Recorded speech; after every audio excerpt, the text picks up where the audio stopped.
Unless you're a fan of the Los Angeles Dodgers or the Detroit Tigers, you're probably not going to like our takes on your playoff hopes. Step up to the plate. It's the Locked On MLB Squad Show, sponsored by Gametime. From the Dodgers to the Astros, the Mets to the Rangers, and everyone else in the league, with the experts of the Locked On Podcast Network bringing you the most comprehensive breakdown of all the action around the horn. We're coming in spikes up, no hurt feelings allowed, so squad up. Welcome into the Locked On MLB Squad Show, the latest edition. This one's going to be a small squad show with a little bit of West Coast bias here, as we are joined by Booney from Locked On A's. Myself, I'm a Midwesterner, part of Locked On Reds and your channel manager for the Locked On MLB channel. My name is Jeff Carr, and joining us, of course, is the voice of Locked On MLB, Sully. Coming in, we are talking about playoff teams ahead of the trade deadline and kind of doing a bit of a power rankings based on tiers, because there's been a few trades, but unless your name is Rafael Devers and you went to the Giants a long time ago, nobody else has really made any sort of impactful trades. So before there are any moves, we're going to tell you who's going to win the World Series here on this Locked On MLB Squad Show that's brought to you by Gametime. Download the Gametime app, create an account, and use the promo code Locked On MLB to save $20 off your first purchase. All right, folks. I mean, we're talking about the odds and who we like. And right now, FanDuel loves the Tigers and the Dodgers to be the two teams in the World Series. Are they very wrong? brave? Very brave. By the way, can I just quickly address the elephant in the room for fans of Locked On A's, Locked On MLB, Booney and I? Last time I appeared, couples counseling here. This is what this is not an intervention. Booney and I got into a little bit of a row. All is good. Booney's a great guy. But in case anyone's wondering, because this is our first appearance together, we're good. We've talked about it, and Jeff said you two better. You would think that Jeff would be in between the two of us on the screen right now, but that's what I thought. There we go. There we go. The elephant in the room is not Stomper, and so I just wanted to address that right out of the gate. There, so. We're good. We're good. Yeah, oh boy, we did not run the isolation offense here to keep everybody out of the room. If you're wondering, we are going to have a nice small squad talk about who's the best and who is contenders, pretenders, all that good stuff. Because I mean, right now, even though the Dodgers can't seem to beat the Milwaukee Brewers, they seem to be beating everybody else in the National League, despite how deep that league is.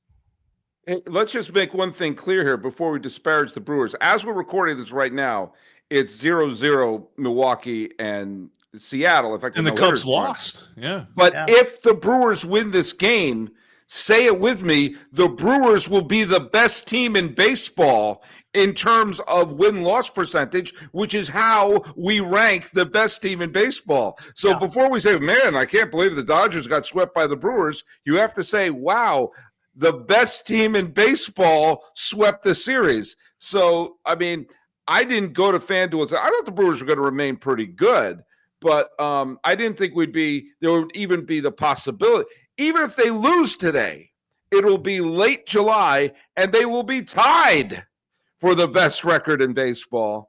Folks, it's 1957 all over again. They're going to be having a World Series parade in Milwaukee. By the way, Milwaukee has had a World Series parade more recently than Cleveland. I digress.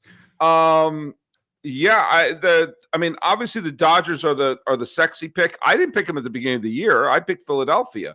I like the Phillies pitching better, and I do think that if the Mets didn't upset Philadelphia last year, I think Philadelphia would have beaten Los Angeles last year. But they didn't, and the Dodgers are the defending champs, and they're obviously very good, even though they're on a terrible stretch right now. But as I said to a friend of mine who's a big Dodger fan, you'd rather have this terrible stretch now than in October, because they've had that where they're the best team, and then they suddenly have a bad week in October, and suddenly, next thing you know, they're watching the Diamondbacks in the World Series, saying, what the hell just happened? You know what's interesting about this year and with the trade deadline coming up is with so many teams so close to getting a wild card spot. I mean, you're talking about, for example, the Angels just 4 out of a wild card in the American League. Yeah. The Reds, I think 3.5, 4 out of the wild card in the National League. Rangers 2.5 out. Or I think it's going to be quieter than we think it's going to be, just because teams are on the. I mean, are we sellers? Are we buyers? A deal has to be perfect for them to make the move, I believe. And you also look at the last bunch of years, we've had teams like, the Braves had a losing record at the trade deadline. They win the World Series that year. The Phillies were stumbling after the All-Star break in 2022. They go to the World Series. Mm-hmm. The Diamondbacks had an up, and they actually were pretty good the first half that year, but then they had a horrific month. I remember because Millard was on my show every other week. It was going like, and they were like, it was like the Hindenburg. They go to the World Series. Last year, the Tigers were sellers at the there. So should they sell Skubal? And they got to within 1 win of the American League Championship Series. And last year, one of the biggest egg on my face that I ever had was I was begging the Mets to sell because, hey, you've got all these movable parts. Yeah. No one else is selling. You could make a mint. And you're not going to make the playoffs. I'm sorry, Mets. They got to Game 6 of the NLCS. So all these teams are on the bubble thinking like, wait a minute, we could actually, not only that, I mean, Booney make a great point there, but there's also the teams that are currently in the wild card in the American League. The Yankees are playing bad news Bears level defense. The Mariners, let's face it, don't have a great history of being down the stretch the last few years. The Red Sox, I don't know what the hell they are. The Rays, who are a game and a half out, are going to be playing all their games on the road. They're like, they're on a minor league ballpark as well. And so those 4 teams, because the Rays are just barely on the outside looking in, if you're Texas, if you're Cleveland, if you're the Angels, if you're the Royals, you're thinking, wait a minute, we're one good August and them having one bad August away from being in the fray. So, Booney, that means that you're picking the Tigers to win the American League, right? It's just going to go chalk. There's no reason to worry about anybody else. Absolutely. I tell you what, this Brewer team is impressive. And what impresses me about them is their toughness, is their togetherness, is the chemistry they bring. When the manager in the midseason called out half their team for the type of play they had, seems to really have kicked back to them. Got to give him a lot of credit. I think he's up for manager of the year and what he's doing. But this Brewer team is just a hard-nosed, tough team. Can they continue to play this type of ball when it gets to playoff type baseball? Well, they also have good pitching and inserting Mizorowski into the rotation. Huge. And then getting that healthy. I mean, I know this is a hot take from me, but when you have really good starting pitching and you're going to stay in a lot of games, even right now, we're seeing the fact that they were being no hit into the 6th inning. They're now winning 2.5. Is that right? Okay. Even when and by the way, about the Mariners. About the Mariners, this is the second time in the last 2.5 weeks that they've had a pitcher go relatively deep into a game with a no-hitter.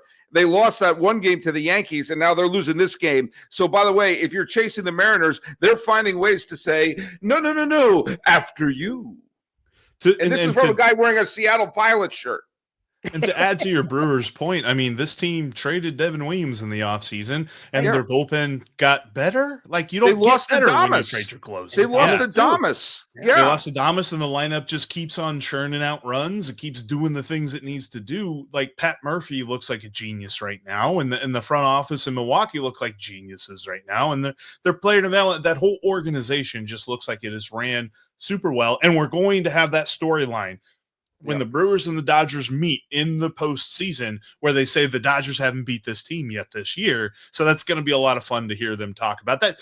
That makes that intriguing to me. The guys that have a really good shot to win the World Series, but there are just as many teams, including my own, that are ridiculous when it comes to, are they even going to make the dance? Because my gosh, it's a crowded field.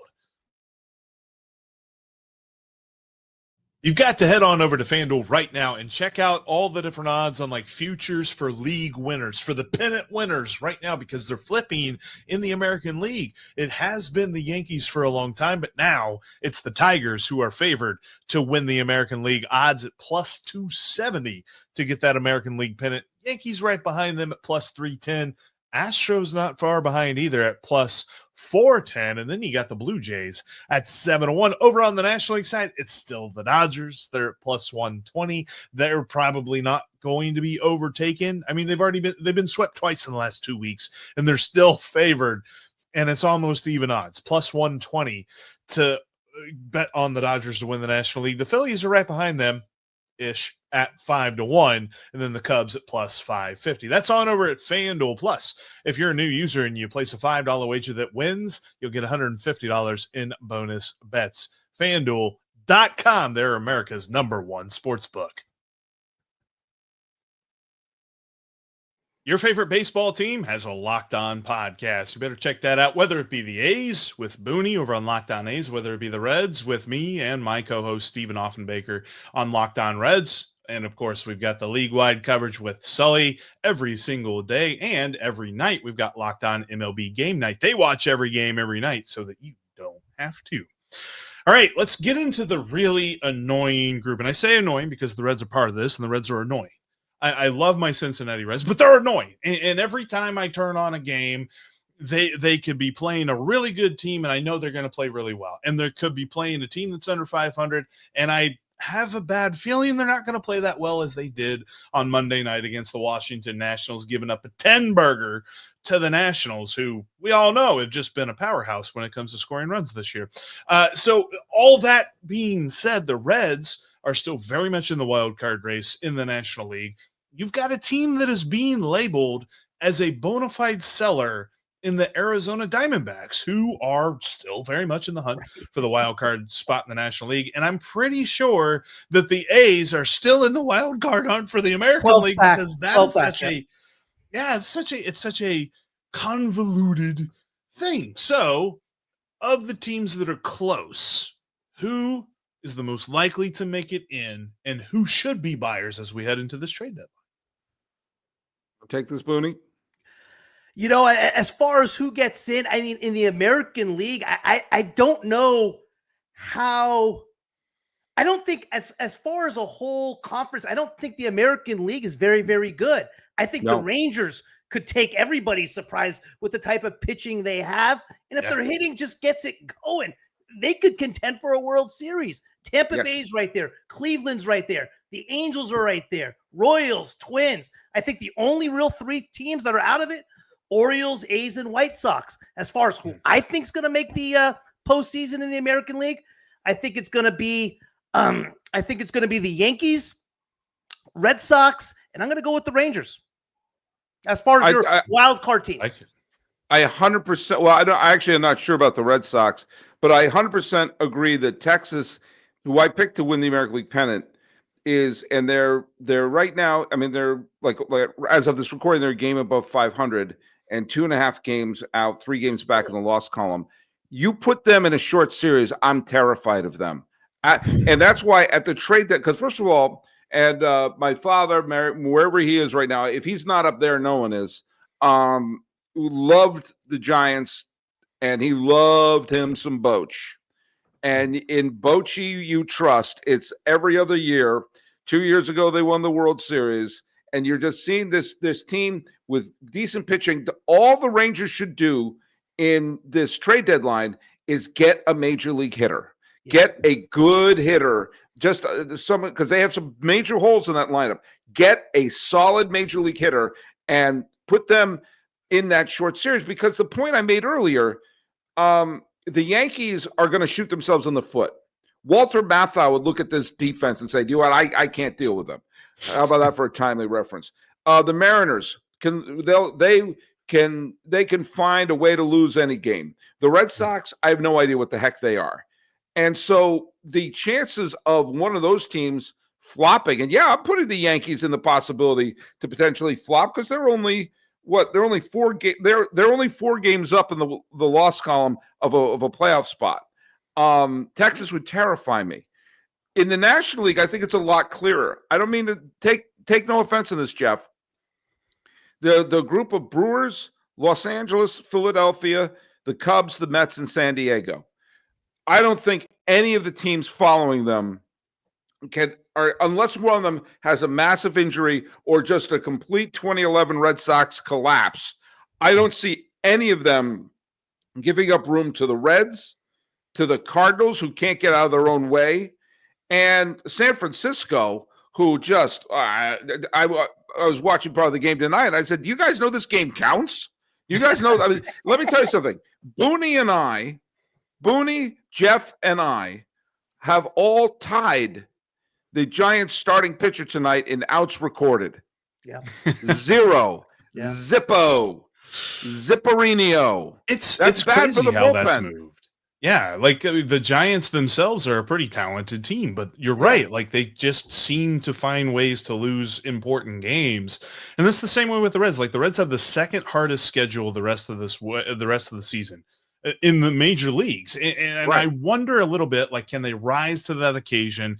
But it's all going to be on what the front office does, and historically, betting in the Reds front office has been a bad bet. And they've been good at resetting things these last couple of years, but now they're not resetting. Now they're building. And that's not something that they have done. That's not something that Nick Krall has experience in doing. And to see how that's going to turn out, like I have ideas and I have hope, but I cannot say that there's a connection between that and reality right now. I got to see it happen. And if it doesn't happen, it's not going to shock me. But it's really going to disappoint me because it feels like they're so close, and they messed this up back in 2023 because they were ahead of the division in 2023 and they did nothing, and then they fell apart and didn't make the playoffs. So from that perspective, like the teams who are on the bubble, right? I mean, I don't know why I didn't use that term earlier, but the teams who are on the bubble are so fascinating because of, like you said, like it feels like the Mets and the Phillies and the Padres and those teams just feel too strong to fall back. And especially like the Brewers and the Cubs, those two teams are going to make it in some capacity. Most likely, I still think that they get overtaken by the Phillies and the Dodgers. So whoever makes the division winner is the third seed and still plays in that wild card round. But I mean, it's going to be so fascinating to see how that final wild card spot pans out because I still know, man, like somebody makes a smart move in here. Somebody goes and gets Eugenio Suarez. Somebody goes and gets, like a good pitcher out there. Like is Sandy Alcantara that guy? I'm not really sure, but like who makes the big swing right now is why it's so interesting to look at it from this lens, a week plus from the deadline. One thing I can't comprehend is how a team can be 3.5 out, 4 out, and be sellers at the deadline. I mean, what's that say to your fan base, right? What does that say about the franchise? And I agree with what Sully's saying as far as who's going to get in and the National League being so tough. But the fact remains, you're a series sweep away from getting in, or a 5-game win streak, which, from getting in wild card contention. And once the playoffs happen, anything can happen. We've seen that in the past. So I can't comprehend that. Well, and it's funny that I've been saying, and I remember when we did one of our series previews, Stacy from Locked On Yankees and I were talking that the two leagues are very different. The National League is very top heavy. There's some really, truly bad teams in the National League and a couple of really terrific teams. The American League, we both agreed, there is no super team. You basically have the parity that everyone has wanted in baseball, because in the American League, you don't have the best team. If I would put money down on an American League team to go to the World Series right now, I'm still betting on the Astros. The Astros we're sleeping on them. If they're healthy, if they get some of their players back and healthy for the postseason, I think we're sleeping on them. I think they're a good team. We did go 19 minutes without talking about them, so there's definitely some and it's sort of like I'm going they're really talented, and they're I think they'll hold off Seattle. Do you want to know just a little something about how we have seen some basically some parity and that the American League has been pretty even-handed? Booney mentioned that there's realistically only 3 teams that are out of it in the American League. Because Minnesota, has a losing record, but if they go on they're 4.5 out. If they go on a winning streak, next thing you know, they're up 2.5 out, and we're going in August. And they won 13 in a row already this year. Right, exactly. They're very, and every one of these teams are very streaky. The three teams that are out of it, they could say, you better start selling. Baltimore, your Sacramento A's, and the Chicago White Sox. Right. What do those three teams also have in common? They've all won the division this decade. Yeah. They've all, I mean, the A's were in the COVID year, but that's winning the division. That was the division. They won it. Chicago won it the next year. And Baltimore was a 100-win team. You have to go all the way back to 2023 in order to find that. So, every team has given their fans at least some false hope. But I really think that Arizona should be sellers, even though they're only 5 games out, because they have to leapfrog St. Louis, San Francisco, Cincinnati, and hope that San Diego falls apart. And they have so many expiring contracts, so many that they won't trade one for one. But if they package together, hey, you want pitching depth and a third baseman? Here you go. Here's and they're all pitchers valuable. and a third baseman. Here you They're go. all valuable. Yeah, like that's and you get a couple of players back, and they still are a talented team going into next year. And that's the interesting part about the Diamondbacks. It's also what interests me a little bit about the A's when it comes to the bona fide sellers, because there's a lot of teams that are calling about Mason Miller. Curious as to how available he really is. If you're running a business, you know that every missed call is money left on the table. Think about the last time you had a service emergency, like a burst pipe. If the first plumber didn't answer the phone, did you wait? Of course not, because you just called the next one. That's why having a reliable business line is so important. And that's why you need OpenPhone. OpenPhone is the #1 business phone system that helps you streamline and scale customer communication, all from an app on your phone or your computer. If you've juggled 2 phones just to keep up with business and personal calls and making them all separate, OpenPhone solves that instantly. OpenPhone is offering Locked On listeners 20% off your first 6 months at openphone.com/LockedOnMLB. That's OpenPhone.com/LockedOnMLB. And if you have an existing number with another service, OpenPhone will port them over at no extra charge. OpenPhone, no missed calls, no missed customers. If you can't watch your favorite Locked On MLB show on YouTube, you can always listen to them on your favorite podcasting app. We are on every single one of them out there. And by the way, a lot of different Locked On MLB shows started postcasts this year. Your favorite team might be live on your favorite Locked On MLB channel directly at the end of your favorite team's game.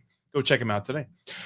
All right, so we've talked about the bona fide World Series teams. We talked about the bubble teams, and now let's look at the sellers, the teams that in one degree or another, because I think there's a big difference when you're talking about sellers like the Atlanta Braves and sellers like the Arizona Diamondbacks, because I just don't necessarily think that the Braves are going to make as many trades. I think there's a lot of what they do is just hoping that everybody gets healthy for next year.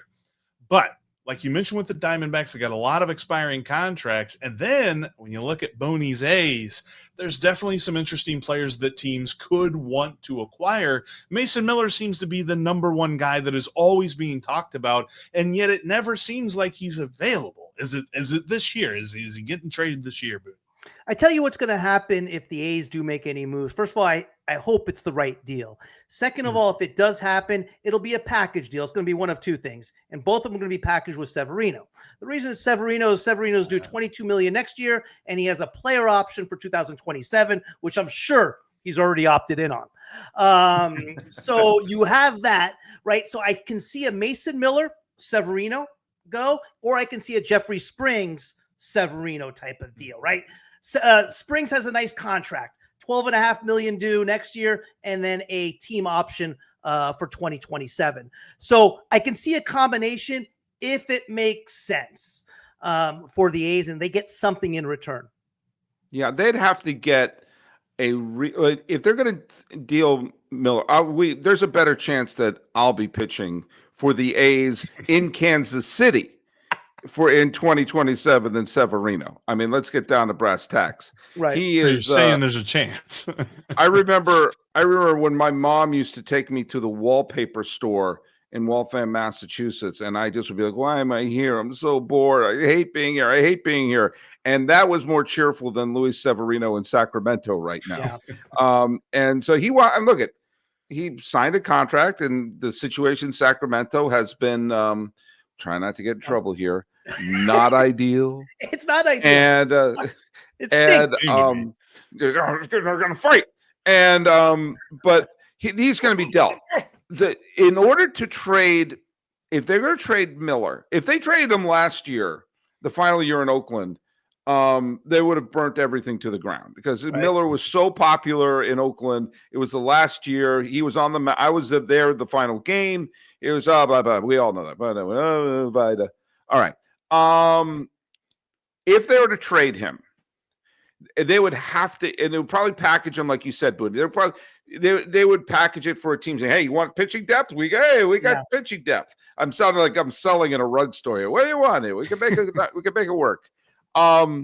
You'd have to get a real can't miss on the verge of being called up, like either slugger or pitcher to immediately plug into the team. Like not like, oh, like 10 years down the road. No. They have to be in Sacramento, no later than September, pitching great. If you're saying, okay, we're going to dump the Severino and Springs contract. Thank you. Contract. Thank you. Cal State Fullerton only accepts the brightest and best. Then you're probably not going to get as, I mean, then I hope you get just some good young players and you're saying, hey, for whenever the Las Vegas Stadium opens, whenever that happens, they'll be ready to go. But for Miller, it's got to be someone like right away. Yeah. Because they have some young players. Like obviously Jacob Wilson has been terrific. He's been as advertised. Nick Kurtz has been terrific. And so you have to be saying, okay, we are putting together the pieces for that when we do contend, wherever city we're playing in, when we finally do contend, like, oh, I can't believe they traded Miller. Well, but you got to, and over the years, you see that, look at, I've given and they're probably going to and they may put Sears in a deal as well because. Yeah, that's a possibility too. Look at, I've gotten on ownership. I've been very subtle, but I've been gotten on ownership of the A's a little bit subtly over the last few years. The management of the A's have made some very good trades over the years. Yeah. They brought in good young players who have done the job well. And so if you give them the car keys and say, look at, I have more faith that the A's will get something good for, Miller and Springs, possibly Sears. We all know Severino's gone. Then say, I mean, there's been some teams like when the Orioles whiffed on Manny Machado, they had an MVP candidate and they whiffed on Manny Machado. You see sometimes in these big deals, like you got nothing back from. Or I don't know. I mean, like imagine. I know there's something like this will never happen, but let's say the Red Sox traded Mookie Betts and they got basically.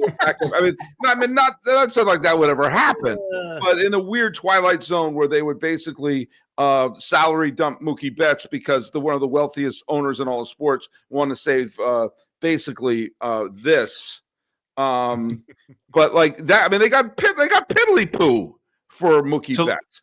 So let's say this: who is the biggest name player, the biggest needle mover who gets traded in this deadline? Obviously, Devers. Everybody always says, "Well, the best player's already been traded."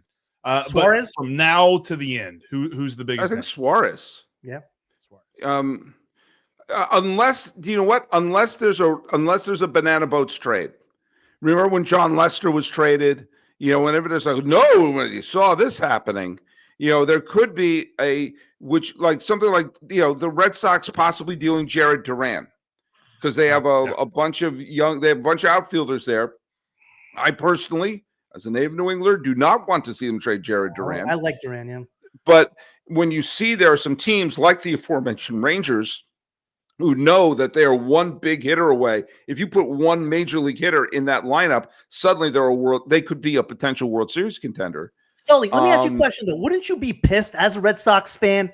They're in the wild card right now. If they decided to trade someone like Duran, wouldn't you be pissed? Well, yes, I would. I was livid when they traded Devers. I'm not in that clubhouse. What do I care?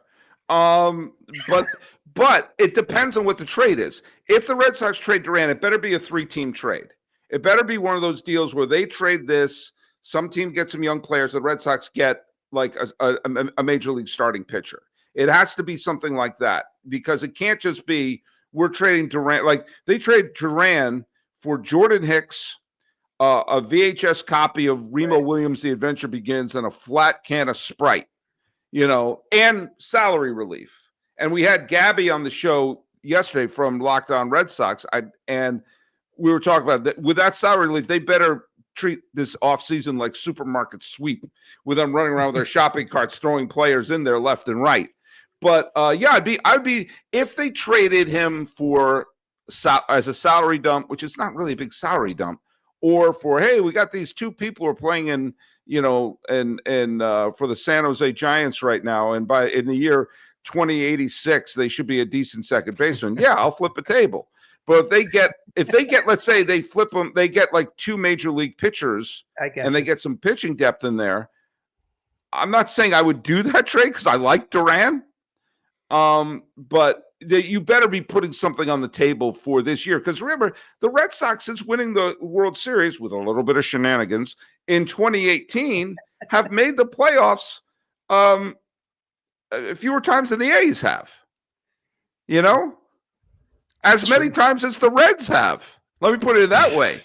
We don't like to talk about the 2020 playoff there, that's for sure. But I know this, without risk of flipping a table, there's going to be a lot to watch this next week, and your favorite team has a Locked On MLB podcast that has it covered. Sully's got the league covered. Booney's got the A's covered. I've got the Reds covered, and so much more. Plus, we will be back with a new MLB Squad show at the end of the trade deadline, Thursday night into Friday morning. We're going to be reacting to all the biggest trades here on Locked On MLB Squad. Make sure you check us out for that. But until then, make sure that you are subscribed to Locked On MLB, because we've got the best baseball league in the world covered every single day.